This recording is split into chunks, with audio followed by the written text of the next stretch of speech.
Abantu balina obusungu bana abalala. Abalala buli mwa ina sides. Ogenda ku social media okwo ng'abakyala ebitundu nga 9 ku 10. Nabo tebagala kumanya facts ziri on the table. Bawagira kimu mukyala munnaabwe nga tojja banenya nabo. Kubanga nabo sanga nabo. Bayina era nze sibanenya. Ogenda okusanga naffe abaami ku side yaffe. Nga neno mugamba. Tuyinza n'obutamanya facts olumu. Nga tulina kuwagira sooner because musajja munaffe can be a victim tomorrow of the same circumstances. Because most men keep quiet. Definitely. So kati bamwadde any days like 5 days of working kuva lwa kumeka Monday bagimuwa kitegeeza by Friday kya kati awo Monday okulaba either nagendayo oba wakati webakuwa ebbaluwa eyo nawe ogenda babaloyabo nawe no responding defense yamu nimugaa byemuliko mwe mumanyi mwe muteeki nga kyemwagala nga mugenda mu kooti ng'eyo eya civil case esobola owoza emyaka nayo gibera 20 bwe buzibu bwabyo those things can come back next year kugundi abaduragi property nebeera tali intimidated by that gusobola okugenda mu kooti negubeera yeeyo tebimukwata negubeera yeeyo then ne bagamba no one should ever enter that house nebeerawo ayi nakyo kinnuma kati ekyo kyennyumba kyo tekiri mu bino ebya defamation byayo kiri ekyennyumba kyo kooti yamala okuyisa court order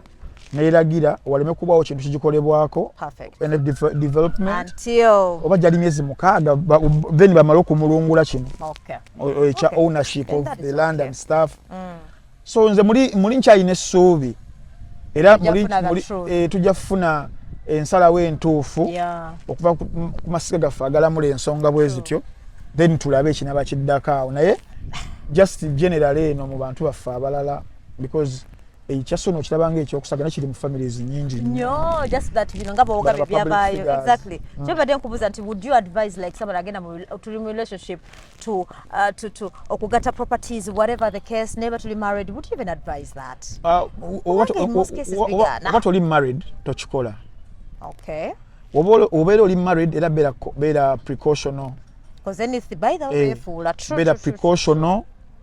buli kimu kibeere nga kirambulukufu bulungi nnyo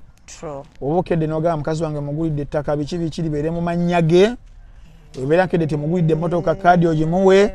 webityo nawe omukyala era bakuwadde ekintu kyonna manya nti bakikuwadde buwi kusanyusa wakuweddeko n'ebigenderako kubanga abakyala bangi tebabitegeera ebintu bakera bwe ampadde naye nga abasajja yasigaza kaadi w'omunyiriza enkya agamba paakinga wali nenga bazaddewo baasanyuka kati olengera bamuteekawo olutala awo ne bagamba nti yajjeko muwala waffe emmotoka ebadde eyiye baganda b'omuwala ne bajja ne bakusanga mu bbala kusutira ndigwe entambira ddagala emmotoka ne bakukuba babbye oba okitegeera kakati awo wona just nsaba abantu babeere nga babeera nnyo precautional ku buli kimu naddala ebintu ebyo ebiririgo ebyamateeka kubanga suuna ensobi eyinza okuba nga yakolebwa out of maybe love out of negligence ku side eye n'atagoberera era mukyala ye yali agenda nga waawayo agamba nange nteekako biki nga teyamanya okitegeera era nga birina kuterezebwa mu mbeera y'amateeka si mawulire eno nakwevuma kiyinza obutasavinga so namwe abantu abali mu kubanga mutulaba ensonga ezo laavu bye baddala ewussa nze nempusizza wano weeks 2 ndi mutta banaffe abagobera program za Biva Organic nze Dr. Senjobe nakukuka mu butonde kujjanjabisa mmere middo na bibala Biva Organic tuli wano Mengo opposite Masengere ku Biva Organic House ne Hoima opposite Equity Bank olwanja kati twogere ku clove oil benefits ne clove tea benefits mafuta ya kalafu oba gwe tuyita pirawo masala nga bwolaba ku screen yawo fe ku Biva Organic tukolamu ka clove oil kano ne tukolamu n'amajani ga clove tea abantu abalina ekizibu ky'okuba nti owunya akamwa kakuyamba akadagala kano kalinamu eugenol medicinal component kayamba nnyo ku bantu abalina toothache ng'olumizibwa amannyo tonyeza awali erinnya erikuluma oba senyesa akadagala kano ng'omaze otteekako toothpaste olwa eugenol benefits ze kalina ne nakyo anti-inflammatory kajja kuyambako nnyo kendeeza belly fats ate n'okuspeeding up bile production mwabalina high cholesterol levels nze Dr. Senjobe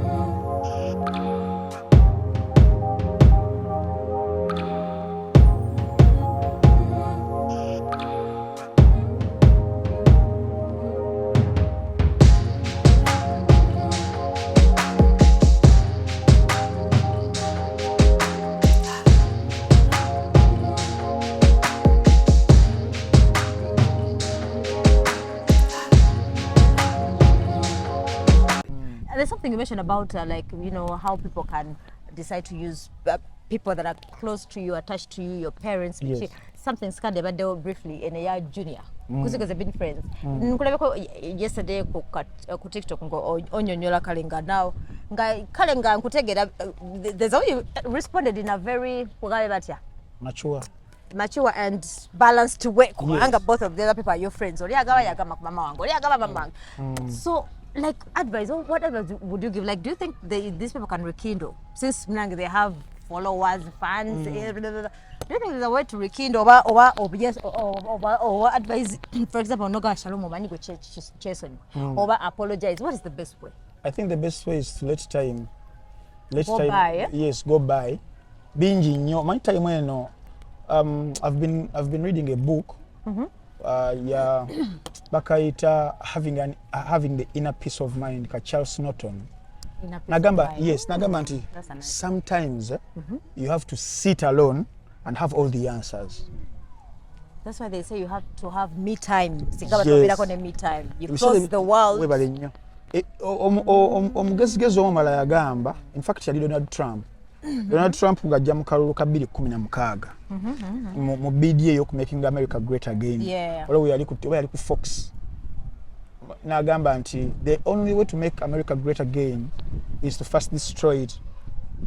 That's why he came and yes, now dismantle. Yes.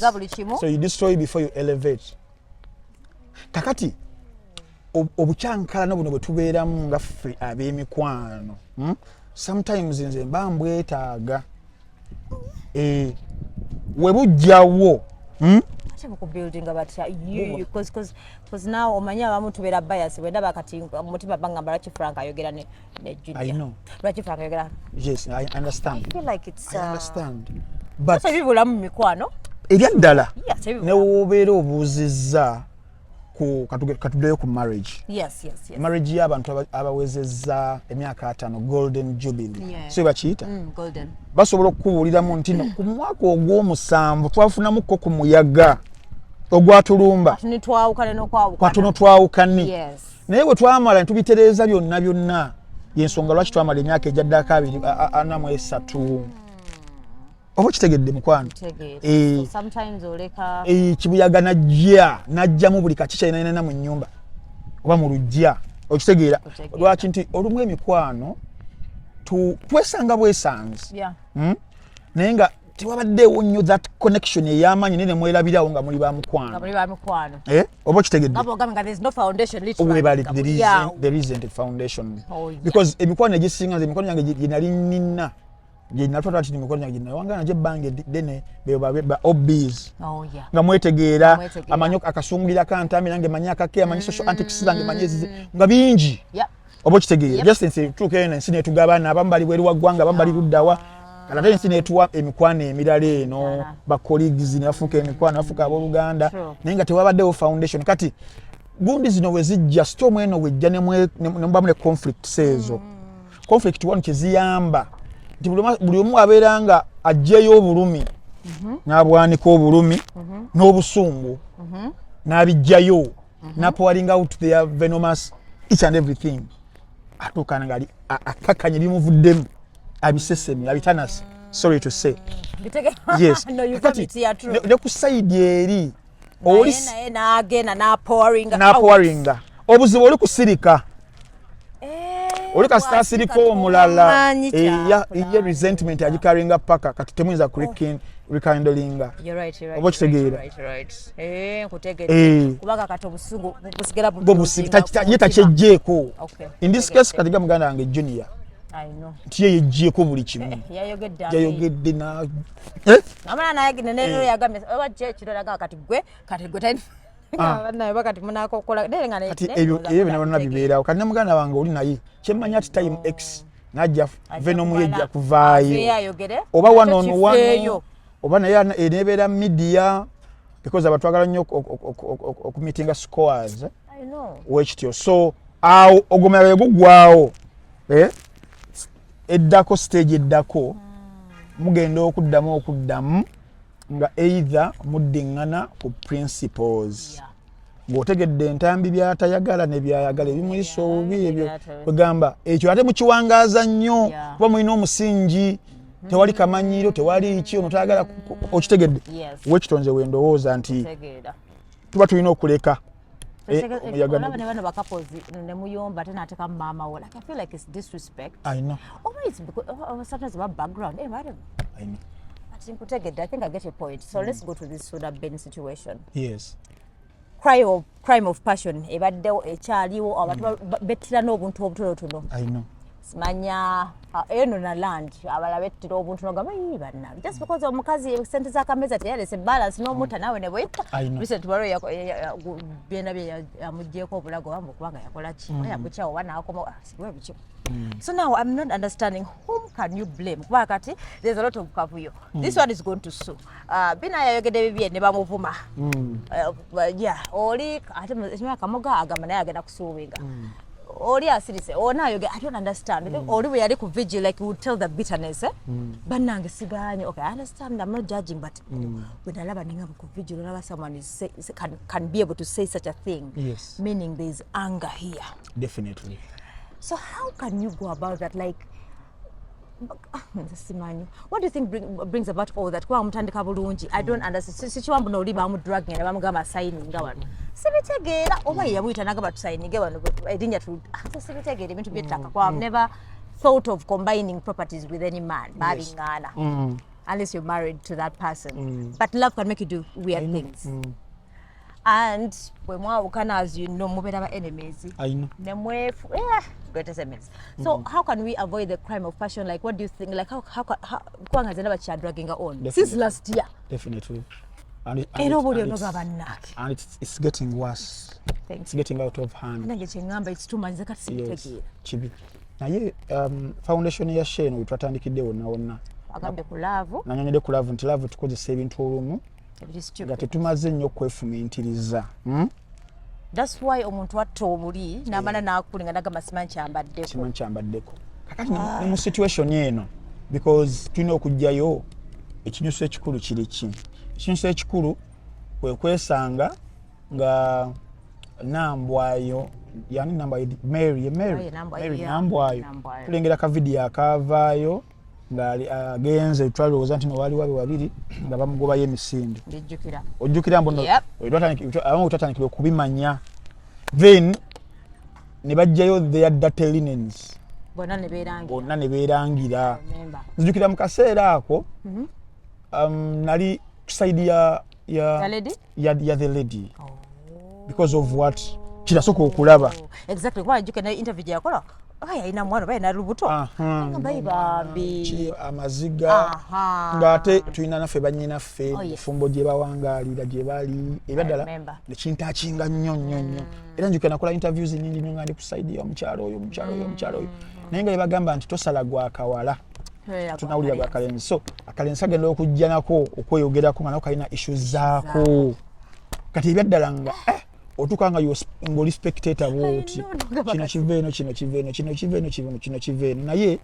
kiki nagambye nti ebyaddala ffe nga abali eno tetumanya what exactly and how it happened okwesanga ku kyapa nga baliko babiri naye nga ate omwaliko agamba nti ontalina kubeerako tamanyi na how it happened kwe kuteekamu eri third party ey'omuntu yali abaguza yakamoga ebyo bwebityo so people speculated what they speculated mweye embeera and we really don't know what actually happened oba kitegera now mu mbeera eyo yonna ng'eyo yonna bibaddewo ne mwesanga mu mbeera eyo nga omuntu gwe mwali omanyi nze mu bulamu bw'ensi omuntu nga yalalabe ku bwereere bwange muwe ekitiibwa olubeerera mbasobola like okumugira mu public ne muyuza obulere ate kati imagine ng'oba mulina mwana kiralamu ate at least ogamba ku lw'omwana. And this isn't about the Sona number situation, but generally, mu neighborhood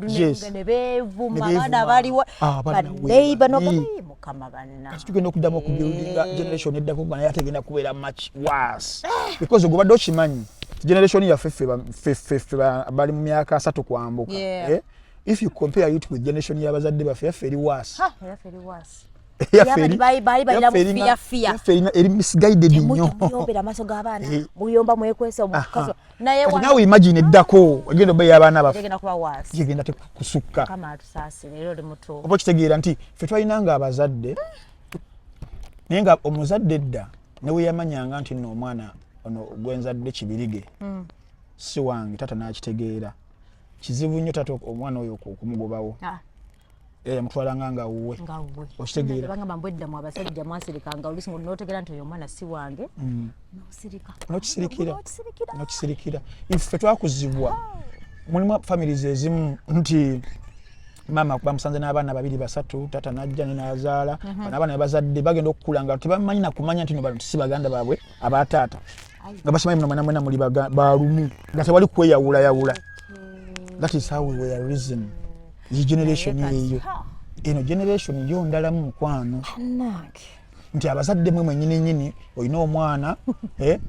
oyina omwana gwe wasanga omusajja alina otandika okumusosola bikoze ebitya ono mwana ono gato associate nga n'oyo abowe batyo omwana n'omutandika omuteekamu ebintu kubanga muto oba generation gye tulabye ng'omwana at 18-19 years alina gy'awa matuseeyo mu nseemu ali ku taatawe amuwa ebibye nga tagala nakumanya gye tulaba nga maama alalaba kiri okengera omwana mugamba my son continue pour out fe lulinga tekisoboka generation yaffe but bikyuse and I'm not judging them ze nimukulaga generations which is always evolving. True. Oba kitegeera bano bannaffe suuna mukwano gwange mbalaba boys yes but being mukwano gwange atera it calls for me to be objective. Very true. Notunulira ku side zombi okitegeera olime kubeera biased okiraba kakati suuna abadde aventinga ku situation yeyo eriwo imagine nti kale kanegerezeko nti ntambi mu buyinike bwange nevuddemu ensi ennyambye nempagira nembako byenkolako nefuna akasente nengula ettaka nentekawo ne structure mbeera ndi awo nga muzungu wange ono gwe nakafuna nga kukyapa kwali muzaddemu agize okitegeera tuba tuli awo agenze ne mu kooti because wali court order yajja ng'eziiza even soon okukolaki okuddamu okuyingira awo wewati kale okulaba nga byokoleredde bigenda akakatona muggulu the pain kitegeera pain the betrayal the time kati suuna ye ango mwakola ki mwali that is why he's venting every now and then yechawa nti noba olese court order efaanana ate nebeera evudde mu ICC teyinza muyigula olwobaddekaawo nga tokyalina kyakulwanirira kiryawo ogambe ekijja kijje waliwo omusajja ali eyo mwaffe mu kyalo yali musajja mugagga nnyo naye nga womanyi ebya ssente bino bitabukamu bisaaniko keewa anagenda mu banka neyeewola kati weyeewola yasingayo ennyumba wasingayo ennyumba n'asasula nayebala nga abulayo bukadde 8 bwokka weebuti naye nga ebbanja erisinga akoze eki alisasudde naye obunana obwo bwamulemerera banka neyagala okujja ekutwala ennyumba ye bamusanga alina amajambi agali awo nagamba kakati mba muyita basajja mugeze musalewa ne bayita poliisi ne baleeta ki nagamba najuwagala nga takyalina kyagenda oba mumutta mumukole ki n'okufuula property ye nga takyalina ssuubi akuze n'okukula ali myaka 5 mu 5 6 ng'alaba naye agezezzaako kati ng'alina kulwanira ekyo oba okitegedde kakati wesanga obulumi suuna naye bwalimu tuwafuna opportunity yenayena kazi gamuyita akayiringu oli kamoga naye amuwa ebibye wodda ku saidi y'akamoga naye olina omuwuliriza kubanga naye ayina byayogedde kyajjawo kitya bamuwayiriza naye awo wonna Doreen tuba tugenze wala Doreen there is what we call arbitration tuyina baziyita batya ebitawuluzi ebyatuweebwa okubanga bitutawula ku nsonga ng'ezo tulina amakooti badde ngenda kubanga badde njagala kigaziya nnyo tulina amakooti afiiringa nti nali ali cheated mweyo embeera ekyali kirina okukolebwa balawyers weebali ngenda ng'ogamba wano waliwo n'obutali bumativu kweno ensonga ebiseera ebisinga mujagenda muwoze amazima gajja kweyoleka gajja kuvaayo it might drag on nze nkubuulidde kituufu naye ngamba situation if they don't take those steps yes tizezalina okuteekebwa in the first place okwewala bino byonna okwerangira ebyaddala amazima yagabeerawo n'ekyokubiri mulimu emisango egimu ng'oyinza okugamba Doreen anti kati ntambira ebyemisango bino omuntu agenda influencing ekkooti wabeera alina ssente ebikoze bitya naye omusango egubeera guliko public opinion public court ebyaddala kiyambayambako kubanga by the way you're right ola nange nja kuba njagala manya bwentegeera nti bagopenize batandise njagala bajja kumanya kati court sebe ebiseera ebisinga mata ebeera eri eno mu public scrutiny eno nga bajjogerako beegendereza obutasettinga precedents za kisiru okitegeera kati ze buli ndowooza at the end of the day that was one of the steps they would have opted okuteekinga ne basavinga ebingi ennyo byetulimu essaawa zino ate families osanga tebakwatagana okutuula wansi nabo ne ebyo tebikyakola ku properties kubanga buli omu ajja sikaza wuwe saidi y'omwana w'obuwala tesobola kubidda ku saidi ya mwana w'abulenzi nga essaawa kya property kyakwalina kya property because tugetwa ku situation eno nga laavu evuddewo singa laavu yaliwo nga weeri bibeera byangu omusajja tafaana yagamba mami nsobola n'omulekerawo nengenda nenjira awalala nga laavu weeri akulizeewo omwana waffe kirungi tweyagala weebityo naye kati element ya laavu weebeerawo nga bukyayi bwe buliwo hatred and stuff batwagala ku settlinga their emotional scores bingi ebiba bigenda okubeerawo kati ekibi nti no laavu yali yavaamu dda yawangukamu kati wano nga kweragako bukyayi kweragako biki byonna ebyo naye nga kyemmanyi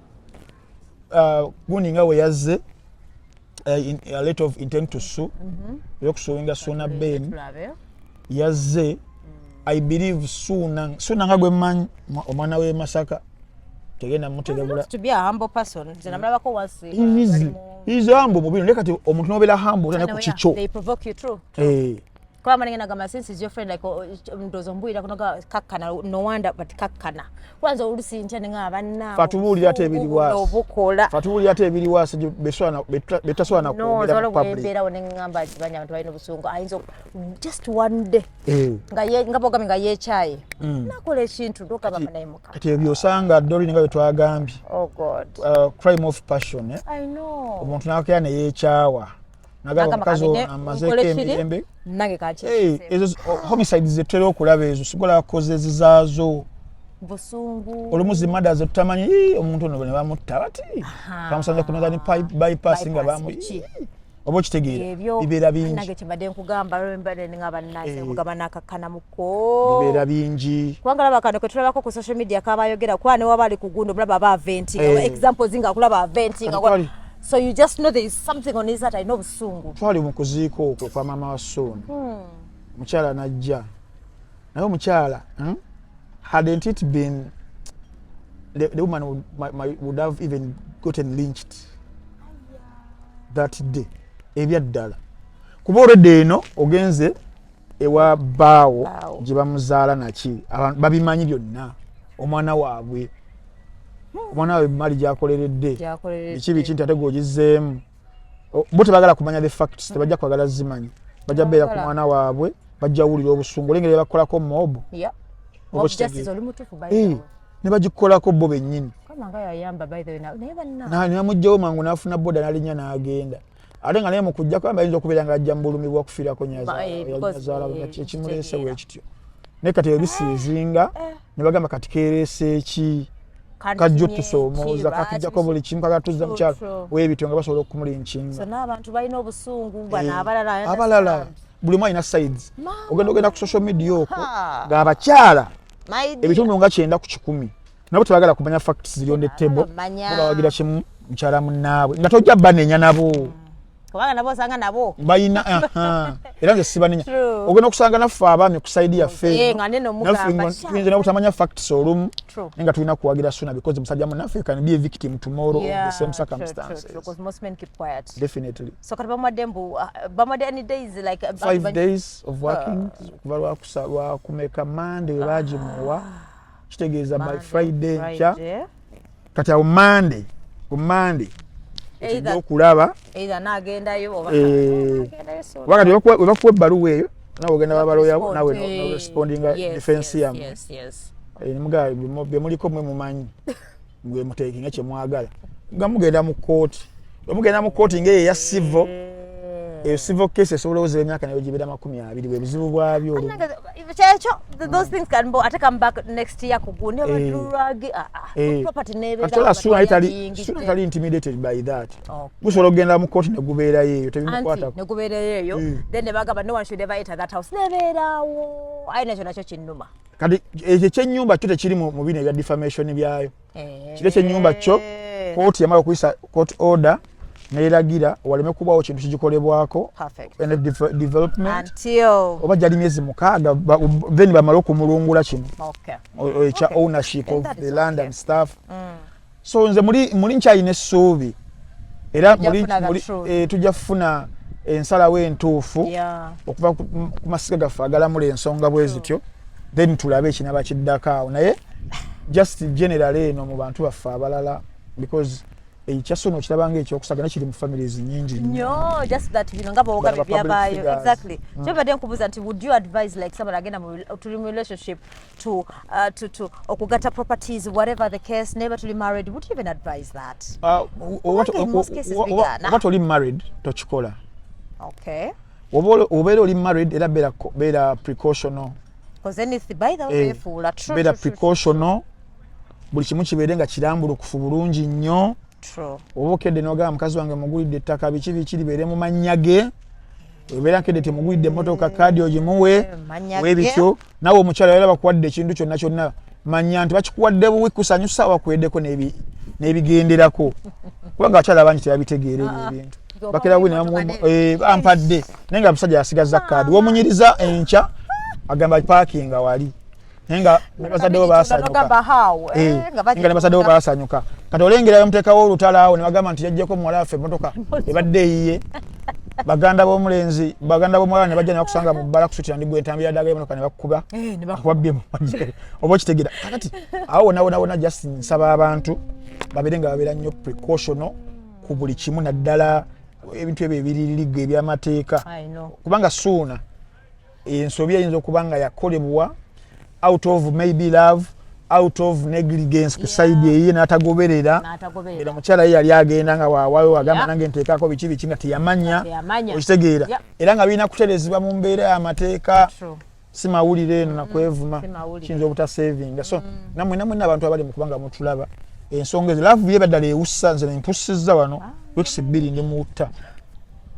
era mbakubanga ku bugaggagagga wano singa nakinyambye nti nkyeyiya bweyiyi sina kyamaanyi nyizamuwa buno bu headset si buno naata era basajja banange bagabanga bali mulaavu nnyo kiki kyenagamba wiiki gundi eri otafuna birabo mu myezi 6 oba omwaka ogusooka mu relationship ng'omanya ojja kufuna byoya byanswa maaso awo unless ng'omuwadde ekyapa kibayite omwana omuzaalidde ng'akuwasizza naye olumu nekuwasa kw'ennaku zino waliwo omwami yawasa omukyala awo ku TV emu gyayita kijajja oyogera n'esitole yo nagikola omusajja oyo tegedde siyo gye mwayogerako nemukuba nessimu wange nawunga kati nagenda okuddamu okunoonyereza nga rengi gye yagaba yagizaayo yali ennaku 3 naye nga ku mukolo omanyi nti nabafuna bragging rights musajja w'amaanyi nnyo omanye ku kyalo kyemba bakoze ono gwalina bondi awo mpa mu nnaku 3 amawulire gakube nti munaye entambi yagabeera enjirova nnaku 3 mukaba mugikomyewo era bangamba bolona abasajja bakola bati asooka n'akukwana mbude kumbe balina emmotoka bahayalinga nnaku 10 n'ojjanga mwakunonera kostero nogala nenfunye kintambi ekigagga kumbe entambi naye yaguza lujjo mu feraferai Ibrahim okitegeera kakati ebintu ebyo tulina okubyegendereza ennyo laavu mujjudde abafere nga ng'oli mulaavu naye ng'oli mufere alina byanoonya oba nga ayagala kale mulimu kati mu abakazi abalungi bwe bayita ba trophy women ng'oliko ne beeti oli nga yasiba ssente ne mutyaba nti nze nja muganzika mpe ennaku 3 nti tosobola nti nsobola yaba nandetera miliyoni 5 ne basiba obukadde 10 nakuteekamu obusatu nawangula 7 mwegendereze nze laba nayinza simanyize gwola babasibako ssente kale kati nze kinyama ti ndwawo kale okugiragira kati ogenda okuyamba mukaba agenda nakuyamba ngamaama ng'ali mu kigurupu simanya bakusibyeko ssente naye waayi ngamba bugambi nze nkirowoozeko ate kali nkugambe akapapula kange kafa akapapula olisaba oli kibimba kida kibimba okufuna tulavu si kyangu then enaku zino tumanyi basajja abasinga tebakyakyeseka kati bagamba gwe tolinigeddaawo ebya old school tebikyakola gwe kyokola omusajja gobeera nga gamuleberako good morning how are you I want to see you ngamba why tebakulimba doli laavu entuufu gyeri n'abalina laavu entuufu gyebali bo bali rare ate n'ekirala ekintu ekirungi kyakulwanira so okulwana kuno nti no biki the endurance gyogenda okuyitamu ng'okyaweitinga are you ready okuyinda emyaka nga 5 7 8 oleme kuba desperate mu mwaka gumu myaka 2 otomere mutyaba muyaye oba okitegeera gateeka abakazi nga 8 naye nga walisobola okuyinda walina balokeza de jaga nati Frank Antanzi omuzungu era kati ye yafunye jackpot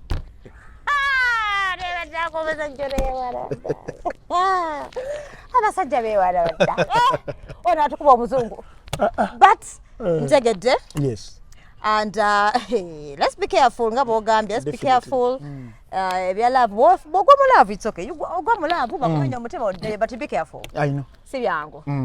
otherwise thank you so much kati next time ogamba genda tuwa which one eya sugar mami your topic nalwaki bashuga mami ezaabo olwaki bashuga mami ezaabo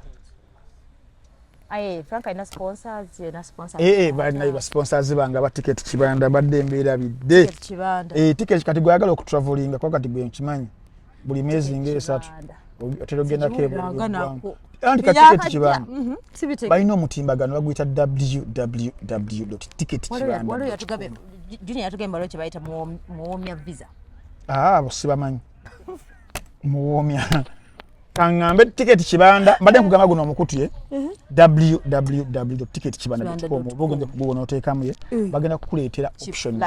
empitirivu kosobola okubeera nga obookingira flight yo ku ssente za wansi for yourself ate kati bano bo baleeta bakuŋŋaanya data okuva ku airlines ez'enjawulo nti obeera otambulidde mu KLM ssente zibeera bwe ziti oba otambulidde mu Emirates ssente zibeera bwe ziti oba ogenda okitegeera nga options zo mpitirivu gwasalawo n'ogamba eno ye zonna ndaba eno yegenda okudya mu nsawo zange nobeera ngaokola oyesi ngaokola kwe wano bo ekikwatagana kubeera nga bakubukingira tiketi y'okujja wano okutwala ewalala oba okujja eri okukuleeta wano ne mu bitundu ebirala babayita ba www.ticketkibanda.com mwagala okuyamba kujja kuba ku namba y'essimu 0760 4 14 28 kanjiddemu 0760 4 14 28 beba ticket kibanda mwe abayina events ino nayo ekivulu basho ebere kuno bantu babukingire kuno atuke wali nga bayo buwe bati ne baskani nga nayingira si bino mbate gundi ticket ate bagichopudde ate kunasa ate abira badno bada ticket kibanda bazo kubira nga embere bagijjawo kababera ba masomero ntimina kye mutegesa abazadi magala basasulire koko kibere kuno tyabana bagenda ku trip bagenda kalangala bagenda luddawa basasulire kuno ku ticket kibanda yes ebitu birenga bitambula bulungi nnyo so bebo ne baganda banga abokubiri yagala nkutwaleko omuleko mukwano nda kutwala Equator Gates Hotel je mwagenda ko bate munagendayo twagendayo ku Valentine twagenda ku Valentine ku Equator Gates Hotel esangibwa nno wa mwana wattu esangibwa no bulenga nankuwadde wesange no bulenga just yes blaba no bebayina bayina comfortable accommodations twebaka kubuli nalabe ekitanda tukaba nange tuguru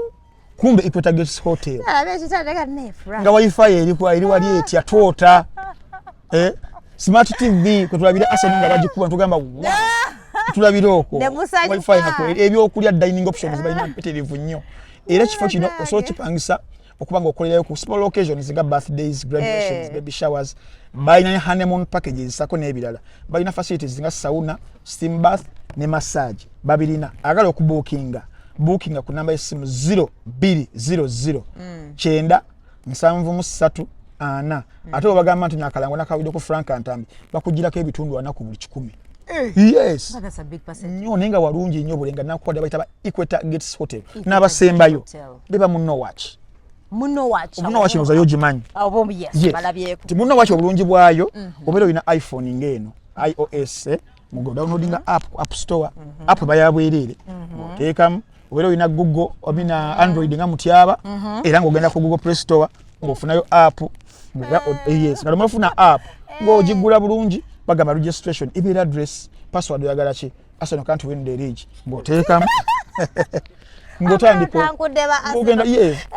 TV goods films zibeerako wawerabira mitwalo 3 gyokka buli mwezi. You just subscribe so nobera wano ku simu and then you watch. Yes, olabira ku simu kati byobogiza wano ku simu the logins zino zodeka mu smart TV waliye wakango ze waka obanga abano gibalekera bwe olabira kugi oba olabira ku laptop www.munowatch.com. Films zikwe ziri mpitirivu nnyo. Kuliko serie empya bagiyita Bank Under Siege.